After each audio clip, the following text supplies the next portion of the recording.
We are just about live, and I think we are live now. All right, everybody.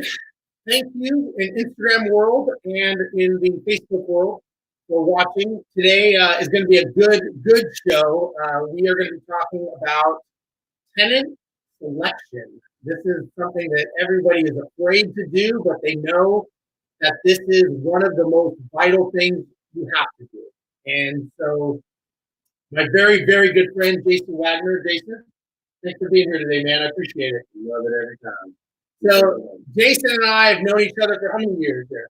6 or 7 years. And when we owned Empire Industries, Jason was responsible for helping us have a 1% eviction rate on our property.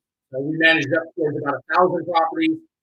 Since then, we sold our company. Now I'm the vice president of investor education at Mind Property Management. Jason has his own company. The name of your company is Preferred Resident Screening.com. PreferredResidentScreening.com. There we go. So Jason is I would say an expert nationally. Has done credit screening, background checks. How long have you been in the business for? Since 2008, so roughly 11 years. Okay, so you've seen a couple things here and there, right? Seen a couple things and things change. Yeah. As far as, processes. Absolutely. And so what we're going to talk about today is we're going to talk about tenant screening. We're going to talk about the ins and outs because, when you manage 1,000 properties or Mind, we manage almost close to 10,000 properties. We do a lot of tenant screening, and there's a lot of things that you have to know. And we've got to make sure that, because our audio is choppy here. So, we're working before. The audio is off a bit. Let me see if this will fix the audio. Does that help fix the audio for all the people out there? Can you hear it? Let me make sure before we kind of get into this here. Is that working any better? Okay. Nikki, our handler, says it's much better. So we'll see if that's a little bit better for you guys. I'm guessing Instagram seems to be okay with it. Okay, they can hear. Perfect. All right. So I'm not going to go back and repeat what I just said. So you're going to have to watch the replay or learn how to read lips because I'm not going backwards here. But one of the things I have learned in owning properties and managing close to 1,000 properties and anything that you do in real estate, everything makes or breaks with the tenant. And I know this because when I first started, I had a problem with selecting the right and the wrong tenant. And we had a 30% eviction rate when I first started because I did not know how to pick the right tenant. And it made my life horrible. So let's talk a little bit here about picking the right tenant. What is your perspective, Jason? We have a lot of information we got. Let me just tell you guys today, we're going to talk about emotional support animals. We're going to talk about screening pets, taking pets. You're going to need to learn a lot because a lot of things are changing with this dynamic. And we're going to have to talk a lot about what is going on in this environment. Let's put this up a little further. So, Jason, let's talk a little bit about screening residents and what are some key fundamentals off the gate. Well, it matters. It's the whole return on the property comes back to things. The person that you put in there is like the employee of the company. The employees will make or break the company. Your tenants will make or break that property. And the process of putting someone in there, one of the biggest things that you want to think about is compliance. Are you treating everyone the same that fills out an application? Are you offering an application to everyone that requested? And, there's so many things like the first line of defense. Are you charging an application fee? The landlord or the property manager should not be out that money every time. And then it goes into the services that you're going to screen. But with all the variables, there's so many variables, especially right now when landlords, when we come out of this, landlords are going to get slammed. Yeah, this is going to be, we're still having problems here with our sound for some reason. Let me see if I can fix a couple things while we're talking here. and we'll see if we can get this a little bit better. Let's see here while we're talking. Microphone is too far away. Thanks, Dustin. Couldn't figure that one out. Anyways, let me, you know what? I'm going to do something better. It says that's better. All right, so let's see if we do this. We're going to get a little close and personal. Is that any better? Can you guys hear that better? Well, it was for a second. It was, it is. Still, huh? That's weird. I don't know why it's doing that. Hold hands. Yeah, no kidding, right? Can we get any closer here? This could be a new thing. Hey, Josh. Thanks for watching. Okay, Joshua says it is better. Move into the mic. Everybody here's an expert. Everyone is a sound mic expert. So Yes. Jason, How's that sound? does that sound any better? Bigger Pockets is using us as a guinea pig with the new software, so we're trying to see if this is working. It might just be my Arkansas accent. That's true. It could be. He's not talking bad. It's just where he's from. I think that may be the issue. So is that any better? Let us know if that's any better. Okay, better, I think. No, your mic broke. Get another. Speak louder. All right. It sounds better. We're going to give it a shot, and we'll see. If not, we can always go outside or something. I'm not really sure what else to do. I can scream into this. Awesome. So going back to tenants, Yeah. you know, that's the make or break there. And when we come out of this, when people start moving around, landlords are going to get slammed. And with that, having that process in place, you know, if you're still taking paper applications, you're going to be running all over the place. You need to have something efficient in place and be able to onboard them quickly and screen them quickly. Well, not only that, I think what people need to realize is because of the coronavirus and everything going on, there's a lot of fear and apprehension, and a lot of people are ready to start making new, they want to change their policies, right? They want to change and knee jerk. But I think it's important to understand that when you are doing screening for residents, you can't just change your policy right away without doing it for all of them, meaning your business policy, meaning writing this down, having policies, procedures in place, and structure. And, you know, when I've talked to a lot of people, not many people actually have a policy and procedure manual. Right. And, you know, the thing that I think people don't realize, and I'm a huge advocate of using an expert to do the screening, because that is where you get sued, right? There's fair housing, discrimination, Fair Credit Reporting Act. I mean, what else do we have?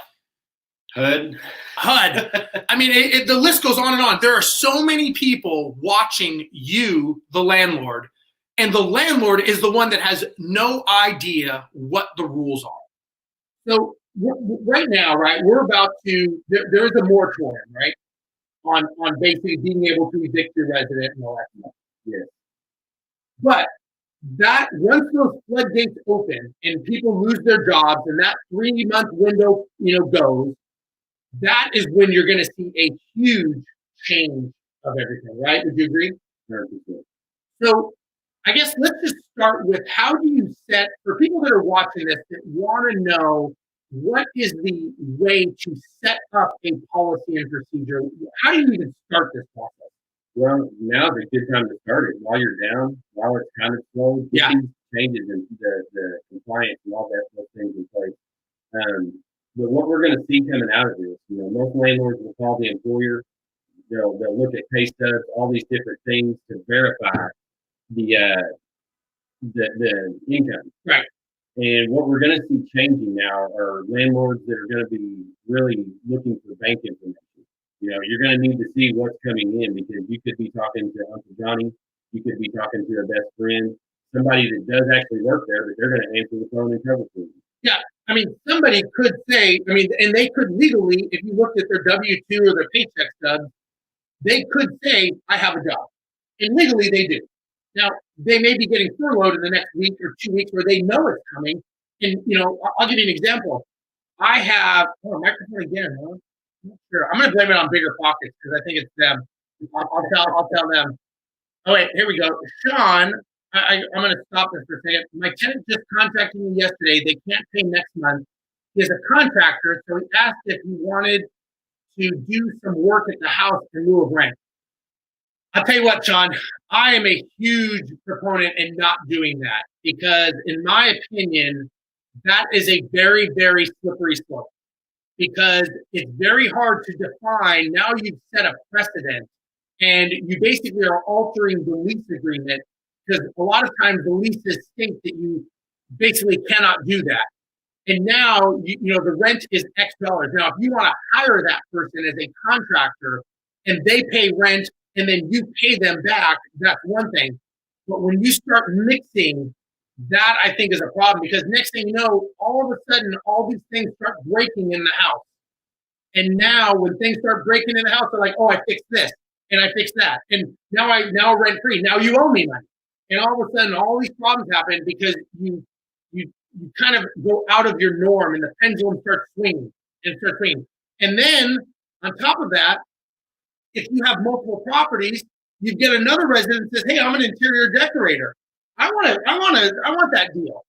And you say, oh no, we don't do that, only for contractors.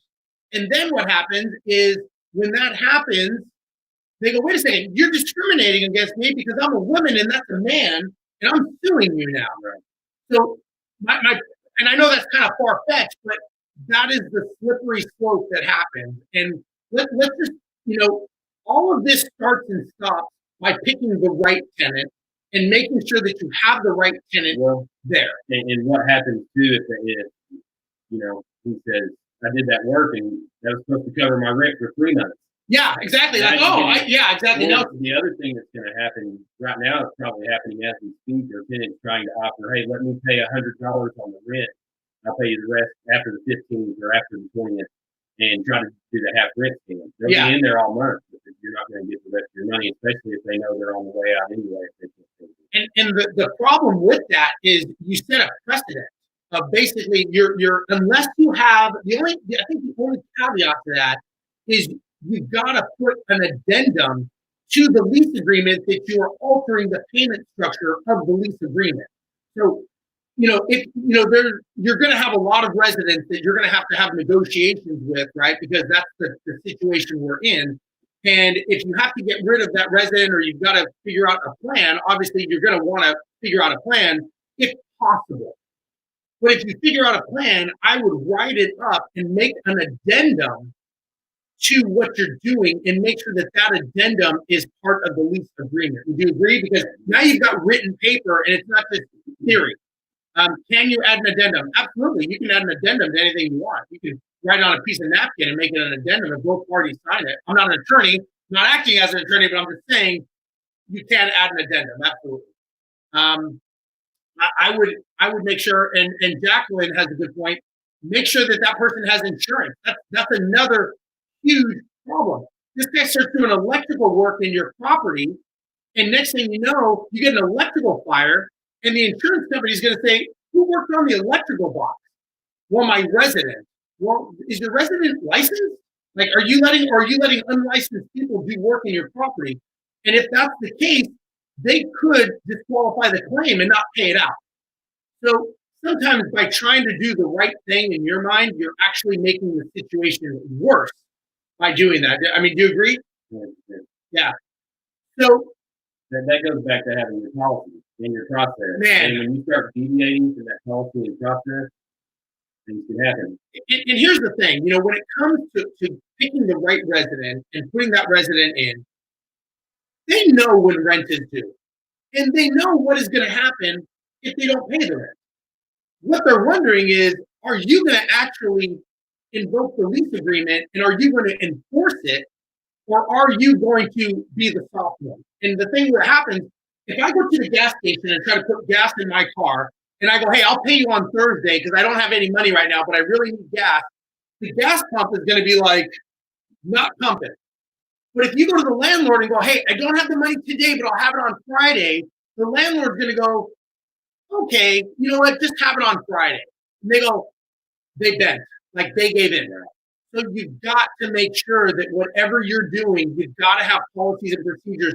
You have to enforce those. And I tell people, you've got to make sure that if you put it in the lease agreement, when you sign the lease with the resident, you better be prepared to enforce it. A lot of people, they want to be buddies with the resident when they're screening them. This is going to be great. we're going to have barbecues, and we're going to hold each other's hands on Sundays, and it's going to be awesome.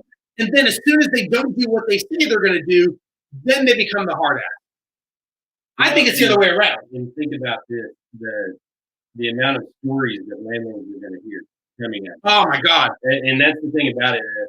A tenant, especially when they're trying to get the keys to a house, they're going to give you the softest, you're going to get their warmest side. They're like Oscar nomination, man. They are actors, you know. And they want everybody to feel their story.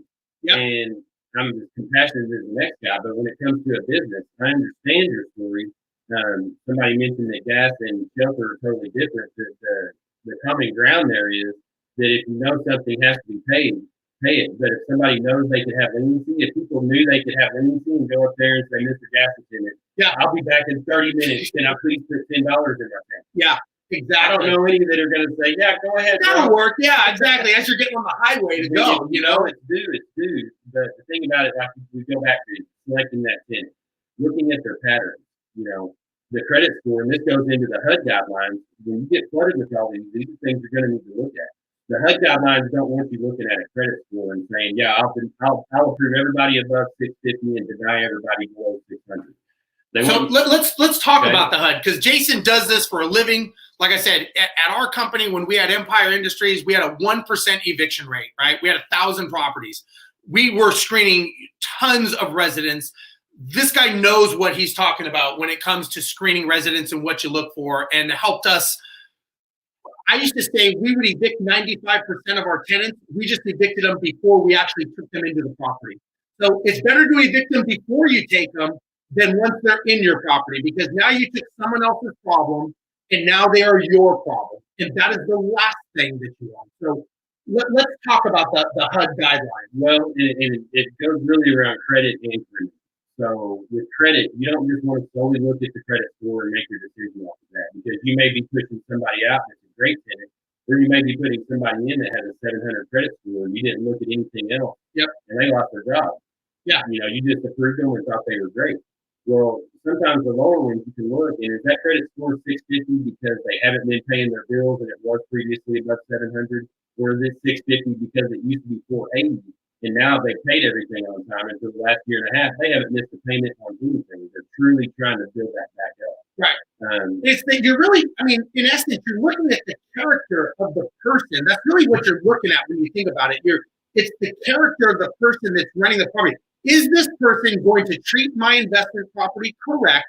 And are they going to be a good steward of the property? And are they going to pay their rent, right? I don't want to get into this lifelong story about how they're living and what they're doing, and that's not my job to judge them. I'm running a business, and that business is are they going to pay their bills, and are they going to be responsible with my property? Just because they pay their bills and they trash my house, I lost. And I think a lot of people miss the mark on that, you know? That's the variables in the investment. You know, when people say they want to be a landlord, they haven't heard some of the horror stories at that point. Man, I'll tell you what, yeah. And, you know, in talking about credit, and I don't know if this is true. It may have been you that told me, or I may be making it up. I'm not sure. But when it comes to screening the resident, my understanding is when you're doing credit, criminal background, and especially credit, and you deny them, let's say you're just a landlord that only wants to, they want to do it themselves for whatever reason, they think they can do it better than someone who does it all the time.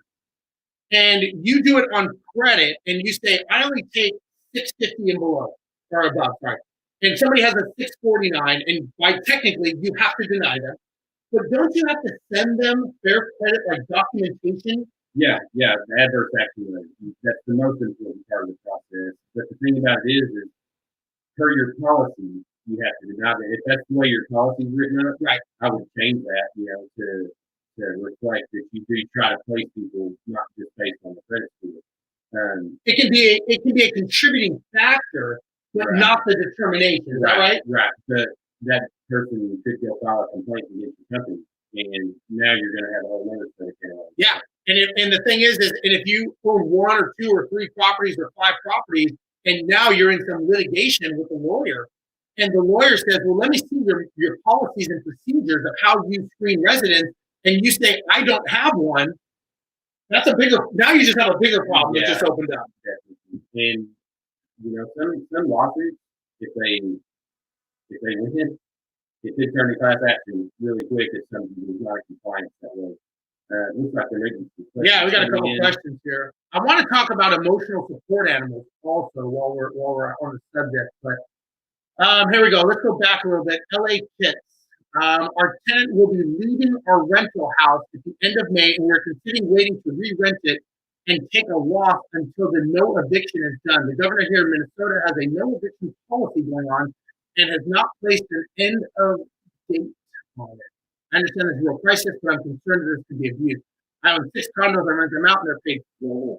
Thankfully, the tenants are paid. I don't know, again, this is a business and you're running a business. I would not be reactionary in my business. I have a business, I have a business model.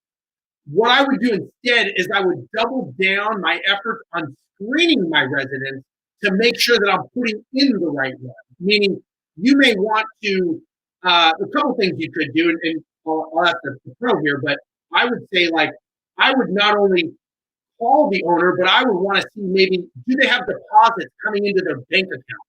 And can you see, and you can see that now, right? You can see deposits coming in. Yeah, there's different ways of verifying income, and we're going to see a lot of that change as we come out of this. Really, the amount of fraud. We're in Houston, so, right? We've got identity thieves. We've got identity thieves that try to apply with your company. Yeah. There's so many variables to go into that tapping into their bank account, you're actually able to see deposits coming in, so you'll know if they had steady employment before, if they were on unemployment. You don't know what that continued unemployment looks like. If they're telling you that they have a job, now you'll know what the real situation is, what the actual amount of income coming in. Yeah. And it's not like you're accessing their full bank account. It's going to be a report based on, the financials that you need to know, incoming deposits. So I have 2 vacant homes. I've been asking for bank statements from tenants. I've declined some because they don't have any money. Is there a minimum amount they should have? Well, first of all, I would say you need to have that in your policy. This has to be something that's across the board. This is not something, in my opinion, that you do for just one person. You don't just do this for one person. Now, you've got to be very, very careful because the amount of lawsuits, I've got a good buddy of mine who's an attorney, and we just had a podcast show with the legal counsel. We were talking to him. And, I said, what do you think about the lawsuits? And he said, the word asbestos that it's under. And he said, that is the volume of lawsuits that are going to be involved in this whole thing. So whatever you do, you have got to make sure that you dot your I's and cross your T's and everything is standard. I mean, you want to run this by the book as much as possible and no knee-jerk reaction. And the best thing you can do is just have that criteria up front. Have a full page of what you're going to screen for, what you're going to need from them. And a lot of times the tenants or the applicants will weed themselves out before they ever even take the time to waste your time to apply and all that good stuff. Yeah, absolutely. That's a good point because if you have residents, if you have enough, you're making them jump through enough hoops and processes and procedures. And that's one thing that we did at Empires. They had a lot of things that they had to do. And we called stick-to-itiveness. And the thing at the end of the day, if they didn't do those things that he helped us create, if they didn't do those things, they would weed themselves out. And so we get the last one standing that did what they were supposed to do. I would much rather have the person that does everything we want because how do you expect them to follow the rules if they can't even follow? You're dating right now and they're not even following the rules. When you're married, do you think it's going to get better or worse? No offense. I'm married. It's okay. But the thing is, the reality is you are going to have to really think about the fact of who are you putting in your investment property and are they going to pay your bills? That to me is paramount, So when well, I was just going to say, the bank statement that's a good thing. If they're willing to give it up, you already know that they have nothing to hide. There's going to be some tenants that try to talk you out of your process. Sometimes it's the criminal history. Let me just tell you, I have this criminal history 6 years ago. This is what happened. No need to run that. You're probably missing a lot, but they'll try to talk you out of everything. They'll want to, can I bring you a copy of my credit report? Well, if somebody brings you a copy of their credit report and then you run your own credit on everybody moving forward, you just discriminated against them for not allowing them to bring their own Yeah. copy of the credit. Yeah, and I remember too, even when I would talk to realtors, that they would say, "Oh, my realtor does the screening for me, the background check." Okay, and I would say, so I would talk to the realtors and say, "Well, what do you do with that? What do you do with that information?" They go, "I give it to the owner." And I said, "Well, my understanding is that, and correct me if I'm wrong, when that person signs the authorization for the resident, for the agent to pull the credit, the only person they are allowing to see that credit information is the agent. They are not allowing the owner to see that information." And we get owners all the time that would say, "I'm the owner of I own the property. I want to see the credit." And it's like, just because you own the house doesn't give you the legal right. Because if something happens and someone hijacks that person's credit, guess who's responsible? Because you let someone else see it. So we'd have to white out. I wouldn't want a copy of my credit report program. Yeah, who would? All of a sudden, it's like, wait, you sent it to who? And somebody here says it sucks that we can be sued for insisting on meeting them before allowing them to rent. In reality, I know that model of meeting the person, getting to know them, that's really kind of how you can get involved in some of those stories. They start talking to you, you start opening up, you become friends. Now you may do things and make exceptions that you wouldn't have made. But otherwise, if you can do it without having to meet them and go through all that, now you're sticking to your process. You're not making any assumptions. There's nothing they could say you discriminated against them for. It's simply, we have a process. Everybody goes through that same process. Yeah, it's kind of sanitized and it's cleansed. And James, the one thing I would say, you really don't want to get that entwined and involved in that. The numbers and the resident, the data should dictate whether or not you rent from that person. If you were owning the property in another state, and this comes into the difference between a landlord and an investor. And I've talked about this. I've done videos for Bigger Pockets on this. The landlord wants to do everything themselves, right? They want to screen the tenant. They want to meet the tenant. They want to shake their hands and they make sure they're okay and look in their cars and all that stuff. My first question to them is, are you actually screened by fair housing and discrimination? Are you taking fair housing classes? Do you know the 7 protected classes?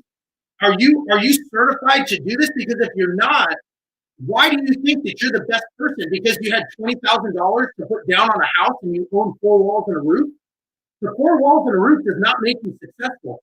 The business model running inside of the 4 walls and a roof is what's going to make or break your security of your business. The people that you bring on to staff this and team are what's going to make you successful. Your limiting factor is your hours in the day and your knowledge. Those are the 2 things that will restrict you from growing. At some point, if you say, let's say the resident says, "I'm ready to sign right now," and you're like, no, I've got to come personally see you and meet you in person, but I can't get there till Saturday. Well, the resident may go, "Well, you know what? Well, screw that. I'm just going to go rent the house next door because I can just do it online." So the fact that we think that we need to do that, I think, is our own personal satisfaction. But do we really need to?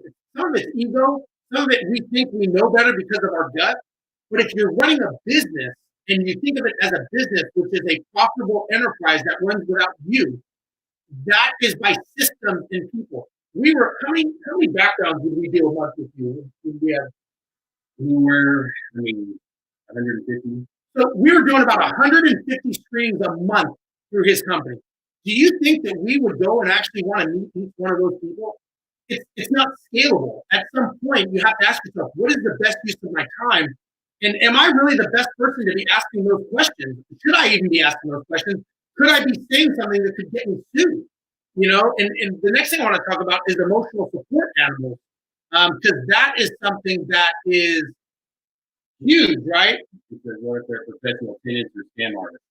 They're out there. I've been in this industry for roughly 11 or 12 years, and the things that we have seen tenants pull, and it all comes back to, can they get in on that story? Can I get them to feel sorry for me? Like I said, I'm as compassionate as the next person. I love helping people, but when it comes to a business and a home, how many times have we said this? If somebody has one rent house, yeah, that's the biggest investment they've made in their life. They just spent $150 or $150,000 outside of their mortgage or more. I mean, So yeah, the scam artists are out there, and the big one, look for eviction. That's something that some landlords will forget about. If that person's been evicted a couple of times, they know the process and they probably know it better than you. And yeah, so be prepared to be lied to as a landlord, basically. Yeah, and again, you don't want to, it's hard to not have that hard attitude, but when you realize that it's not like it's not a push pull relationship. It's not like a positive negative, but at the end of the day, you have to look out for your best interest, and you are the CEO of the company. See, the biggest challenge I think that a lot of owners have when they own a rental property, whether it's one or whether it's 50 or 100, you own a business, and that business has to run without you. And the only way that can happen is with policies, procedures, and structure. There is nowhere for emotions or feelings or let's get along, because I tell people when I talk to them, and I help a lot of people, when I ask them, I say, who do you report to? Who are you accountable for? Meaning, how many phone calls do you make a day? How many do you answer? What do you do? And when they say, well, I don't answer to anyone, I own the property. I tell them, you should be fired. If you worked for me, I would fire you. And the reason I say that is you are not being responsible for your business. You're the CEO and you're not acting like it. Just because you own four walls and a roof doesn't mean you're qualified to run your business. And you have people responsible, whether it's your family, whether it's the bank, whoever it is, you've got to think that you are accountable to someone. And most of these landlords, a lot of times they go, well, I'll just let them in because I got a good feeling, right? We had a good story. I could see that happening to me. The other big one that I've never seen go well in my 10 plus years is when somebody wants to offer cash up front for 6 months or for the year. Yep. There's something else going on there. I've never seen it end well, and I've never, it usually ends in some sort of criminal activity. A lot of times, I'll tell you what, I remember I remember getting a call from a detective one morning asking me if I owned the property, and I said, yeah, and he said, well, I'm a detective, and I'm like, okay, that can't be good, and he said, well, when we raided your house this morning, we found all of the contents of a hijacked semi-trailer, and there was cases of vodka. This is after Hurricane Ike. So there was cases of vodka. There was roofing material from Home Depot. There was weapons. There was drugs. There was children. There was prostitution. And I'm like, wait a second. Did you say when you raided the house? And he's like, yes, sir. And so he goes on, and he says, did you know any of this was going on? And I was like, no, I didn't know. I didn't know any of this. Are you sure you didn't know? Well, what happened was he goes, I said, well, no, the resident never actually ever called about a problem. Like, they were the best ones because they paid their rent on time. They never wanted me to go to the house. And I'm like, well, I'm not going to go to them. Again, my fault for not doing inspections. So he says, well, if you knew about this, we actually, legally, we could confiscate the property. And I'm like, well, it's a shitty house, so you could take it, but I don't think they wanted it. But the end result was I realized, like, okay, this all comes down to who you put in the property. So let's see, we got some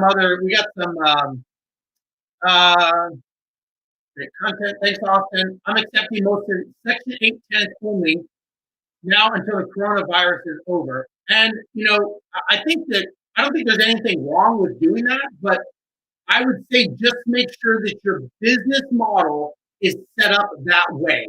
And again, what I mean by that is careful on doing it as a knee-jerk reaction where you're not set up for that. You don't have the procedure set up, because Section 8 can be good, but I'll tell you what, we've owned Section 8 where it was not so good, because if it fails inspection, the resident gets to stay and you have to fix all the problems, and they will not pay you rent. Now, they will pay you back rent. Obviously, all Section 8 and housing is different. They will pay you the back rent, but it can be several months till they get back out and re-inspect it and all that. So it's not that there's something bad with Section 8, but just remember that it's a different business model. And you just got to understand that. And as long as you're prepared for that and you understand how the systems work, it's totally fine. So I think I don't think there's such thing as a bad business model. I think it's just sometimes you don't have the model because you're trying to pivot, which is smart, but make sure you do the back end part first to be prepared for the Section 8. The high in the purple shirt. Thank you, Anthony. Thanks, Anthony. Appreciate it. Consider investing out of state in a place more landlord friendly. Always abide by local law. Okay. Let's go to COVID and buy back for $1. That's the way to do it. I mean, there's many ways. What I want to talk about now is pet screening and emotional support animals. So, do you want to start with pet screening, or do you want to start with ESA stuff? Well, pet screening, whether done by a third-party company or a landlord themselves, is something that very few people have a process for. I don't take dogs over 30 pounds, or I don't take cats, which some of those policies can get you in huge trouble. And the other thing about it is when your landlord's thinking about that, I believe it's I don't know the exact number, 70% of households have pets now. So. It used to be 80, it used to be 80%. And what I think what's important to understand is when you talk about pets, especially with what's going on right now with trying to get your properties rented quickly, you've got to be able to think outside of the box and think of these parameters. And when it comes to a pet, and it comes to, a gerbil, a hamster is considered a pet. So if you say no pets, right, and you're saying no because you're thinking Cujo is going to run through the house and destroy it, I'll tell you what, I know some children that have done more damage than pets have done in properties because pets are very, very well taken care of normally. There are companies that will do background screenings on the pet. One of the things you want to think about is in this day and age, when someone's looking for a house, they're doing searches on the internet. If you say no pets, click and you check that box, what just happened is you basically took yourself out of 80% of the possible renters in the market, and they will not even see your property because you are not even in that search criteria anymore. And then let's say down the road, you're like, oh, you know what? Now I'll take a pet because it's been 3 months and I can't get my property rented. And you rent to someone that has a dog. And someone who was denied way back when says, wait a second, you didn't let me rent this property and I had a pet, and now you're letting that person. I think you're discriminating against me and I'm going to file suit on you. Even if you win, you have to deal with it. Man, I tell you what, when you get on the wrong side of those lawsuits, that is the last thing you want to deal with because it is a huge expense. It's a huge headache, and you are going to have to show down to the nth degree your procedures and how you did not violate a federal law. Well, and there's a union and yang to that because okay, so I'm a landlord and I know that it can be iffy when you're dealing with service animals, emotional support animals, regular animals, pets. So, they say, well, I just don't want to, I want to avoid that altogether. I don't take that. So now you put yourself out of the market. So where's the happy medium at? To me, I think it's outsourcing, letting somebody else who's professional at that handle that side of it instead of trying to make those decisions and be that mediator. Is this truly a service animal? Is it not? Yeah. With all the fake documents. So let's talk about, there's therapy animal. Well, first there's regular animal, just the dog that I have, right? The basic animal. Right. Then you have the emotional, you have a therapy animal, you have an emotional support animal, and then you have a service animal. And he's asked a good question. Can you ask for certification for ESAs? How do you screen them to ensure they are? Oh, thanks, Nikki. How do you screen them to ensure they are really certified and potential tenant just print a certificate? That's a great question. And what we're finding is about 30% are fraudulent. People trying to get out of paying pet fees and all that. And the other thing about it is it's up to the landlords and the people in these positions to help protect the integrity of what a service animal and an emotional support animal is. So the people that are out there trying to fake it and all that, we need to buckle down on them and try to eliminate that. So the thing about it is, so when these are printed online, almost always they're not valid. The reason being is because if that paperwork needs to reflect a real doctor, and there needs to be a patient-client relationship between those two. It can't be just a website that you go on and you pay your $15 and my animals are automatically an emotional support. And you get a vet. Right. So there are ways to do it. The thing about it is, though, is there's so much gray area there. People get sued a lot because they asked the wrong question. You know, okay, I have a service animal, and then the landlord says, "Oh, what disability? What's wrong with you? Yeah, what do you have?" Those questions right there can get people in major trouble because disabilities, people may not want to put that out there. You know, people with disabilities, it's up to them whether they want to let you know what their disability is and all of that stuff. But you do not have a right to know that. So something you may do, you may say instead is, you know, what task is the animal trained to perform? It's all about the wording in these situations. Yeah. But yeah, there's companies that can you give John a Yeah. So yeah, petscreening.com is probably the one that's probably the best in the country, revolutionizing this. And this comes from a landlord that kept getting lied to. And so he finally said, let me figure out what's going on. Figure out a solution. And so they know all the questions to ask, the liabilities off you as the landlord. It adds another layer of protection because the applicant does have to pay for that. So it's a screening that they go for bite records, vet records. They vet all of that stuff. No pun intended. We use them, and it's great. I mean, it takes all the liability, and they screen this animal. I mean, this kind of a props to him the way they do this. They screen the animal like they're screening a resident. I mean, they want a background check. They want to talk to the veterinarian because the other thing you got to remember too. Let's say somebody has a dog, right? Mm-hmm. And you accept that dog, and now you come to find out that dog is on the dangerous breed list, and your insurance company says, "Wait a second, your resident has a pit bull. We're dropping your insurance policy now. We are not going to insure this property because you have an animal, the resident has an animal on the dangerous breed list. He's a mix. That's always the thing. He's a mixed animal, mixed breed. How do you define that? If the insurance company says no, and we've had a lot of owners, I've seen a lot of owners lose their policies, and I don't know if that's still the case now, but it used to be a very big problem. Well, but the thing is, so let's say my emotional support animal that I did have my personal doctor sign off on is a pit bull. Yeah. And they're great when they're taken care of. Yeah. You know, that homeowner cannot dictate whether or not you take that animal. You have to take that animal. I'll put it this way. We've had owners say, I'm not taking an animal. I'm not taking the animal. And we would say, this is a service animal. And they would say, I don't care. I'm not taking the animal. And we basically would tell them, either you take the animal or we cannot manage your property. You are going to get into a lawsuit if you say no, because the law does not view a service animal as an animal. It's viewed as basically as a human. And there are certain things that you can and cannot charge. There's things that you can and cannot do when it comes to a certified service animal. So someone said, can you ask on the tenant application if they have a service animal? Well, what you would want to do is ask if they're bringing pets. Or I'm sorry, not pets, animals. Just simply ask if they have animals. If they have a service animal, they're gladly going to give that information up to you. Yeah, because they want to make sure that you know that. They want to make sure that you know not to charge them not pet screening fees. And that's the other thing. And by the way, we have no affiliation with petscreening.com. No. We just love their product because it takes the liability off of our clients. But the thing about it is, they don't charge service animals.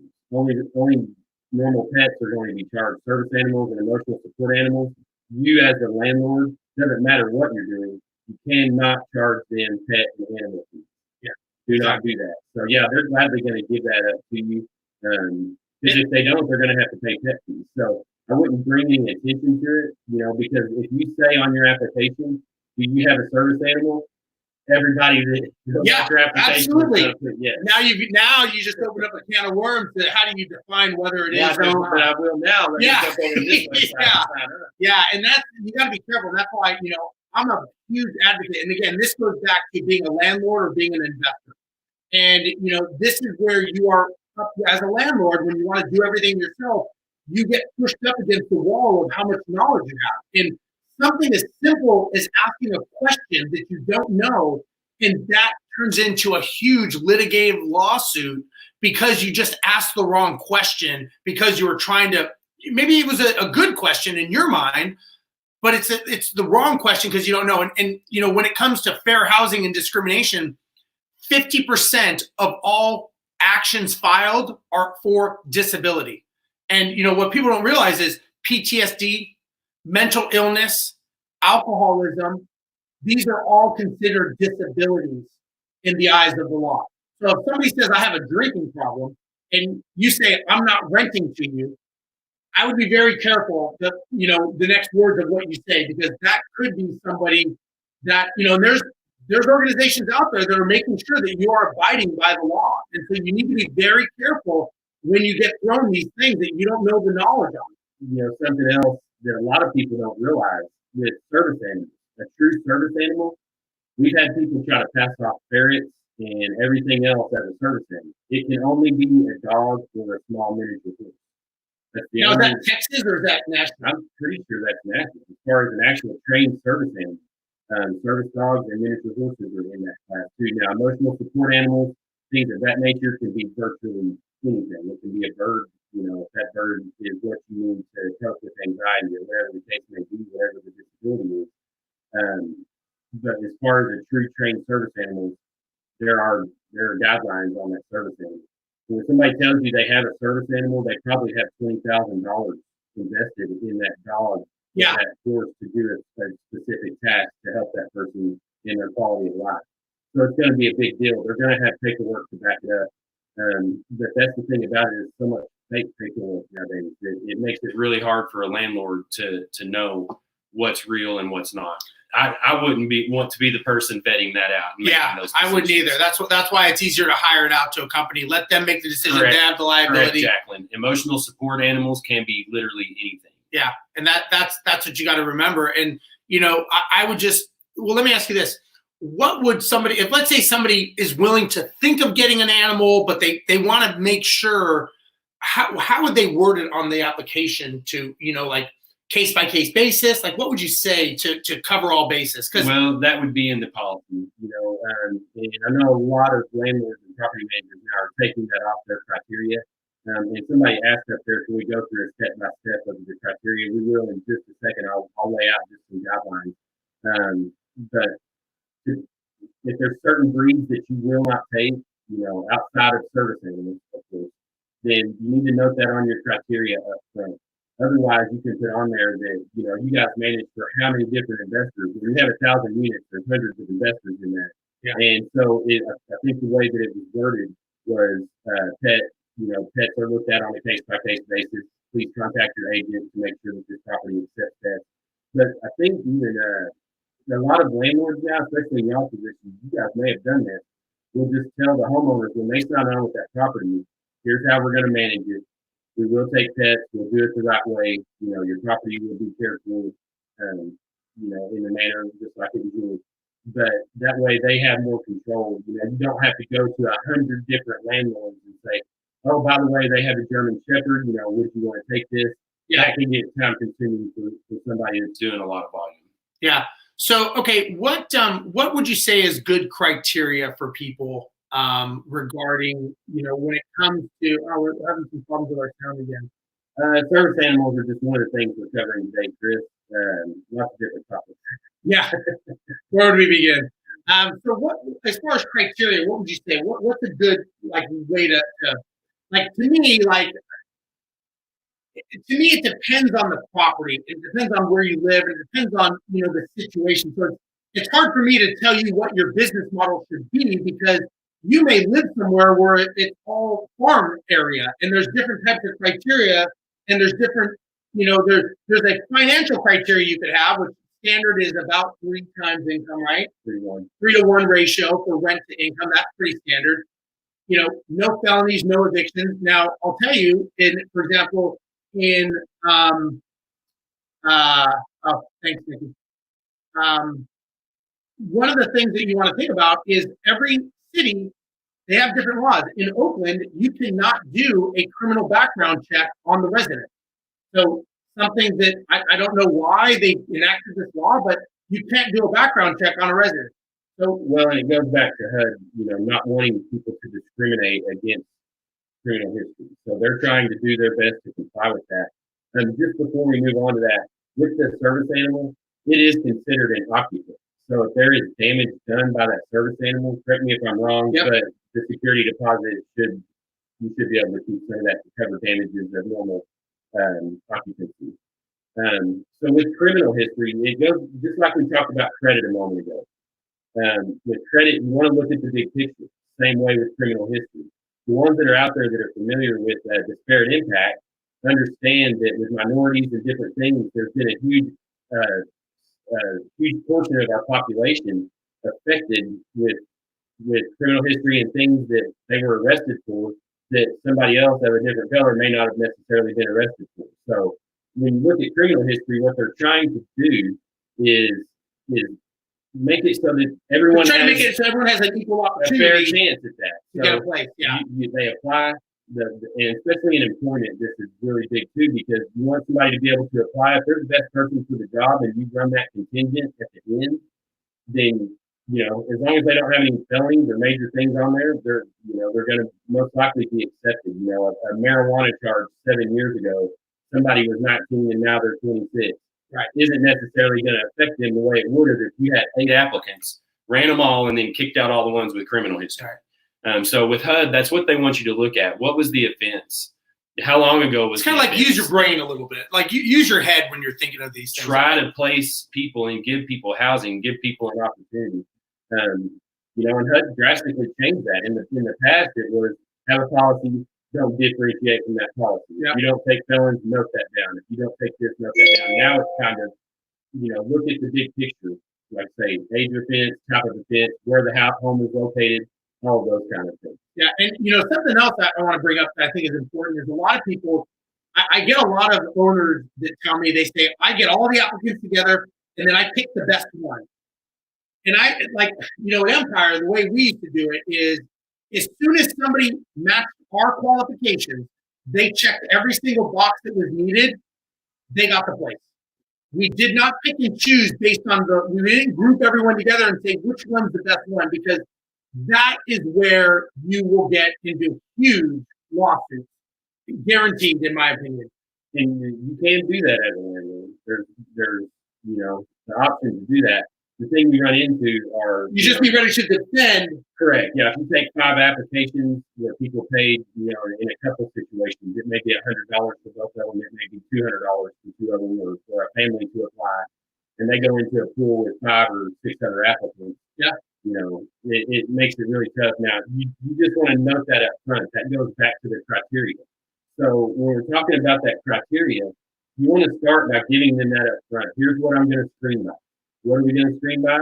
First, the application fee. It's going to be this much for each person to apply over 18. It's going to be this much for each person to apply over 18. Well, the landlord shouldn't be out that expense, but if somebody comes to you and says, there's 3 of us, it's going to be $150 to apply. Can we get a break on that?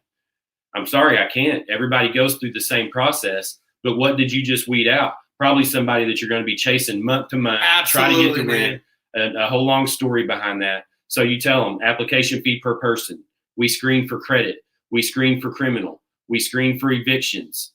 We call your current landlord. We call your prior landlord. We check your employer. And the people who don't want that, they're going to be like, you know what? I'm not even going down this path. It's not even worth it because they're going to find out that I'm a bad, I'm not the person they want, and I'll waste my $100 or whatever.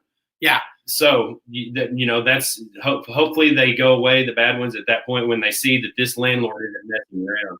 But that's the kind of control you have to have as a landlord so that you keep your power through this. Because once you fall into an emotional story of a tenant, all of that stuff, if they think it's waiverable, they're going to give you everything they've ever had. But that's what I would tell them up front is everything that you're going to screen by, all the stuff that we just mentioned, and lay that out there. Yeah, yeah.